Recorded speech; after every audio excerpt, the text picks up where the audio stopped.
அரசுக்கு வரதா சொல்லியிருக்காங்க. யார் சொல்லியிருக்கா? அவரே சொல்லியிருக்காங்க. அவரே சொல்லியிருக்கார். அதுதானே நான் சொன்னேன். நான் சொன்னால் என்ன மதவாதின்னு சொல்லிடுறீங்க எல்லா நண்பர்களும். அது அவரே சொன்னால்.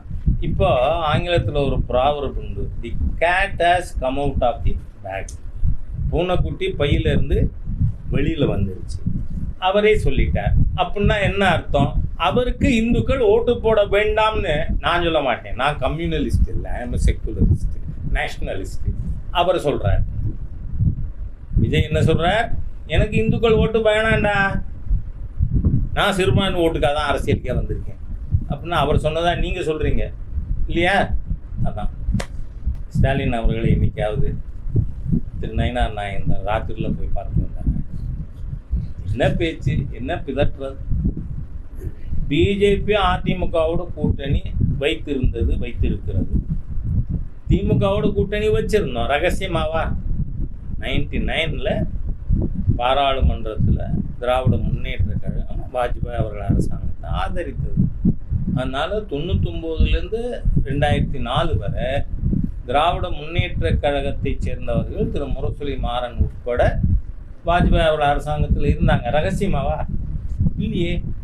அதனால் நான் சொல்கிறேன், இந்த ரகசிய கூட்டணி, கள்ள உறவு இதெல்லாம் பிஜேபிக்கு தெரியாது. அது அரசியலுக்கு புதுசாக வந்திருந்தாலும் அதெல்லாம் மாஸ்டர் பண்ணியிருக்கலாம் Vijay, that I don't know.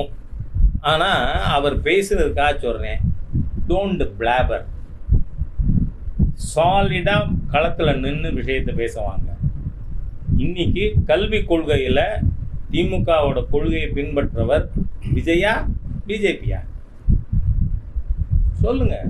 யார் மாநில பட்டியல் கொண்டு வரணும்னு திமுகவோட கோரிக்கை அது, அதை ஆதரிக்கிறது யார்? விஜய். அப்படி பார்த்தீங்கன்னா திமுகவோட கள்ள உறவோ நல்ல உறவோ வச்சிருக்கிறது விஜய், நாட் பிஜேபி.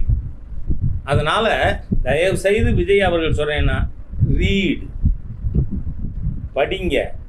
நீங்கள் 1974 கச்சத்தீவை இலங்கைக்கு தானம் செய்தது காங்கிரஸ் அரசு.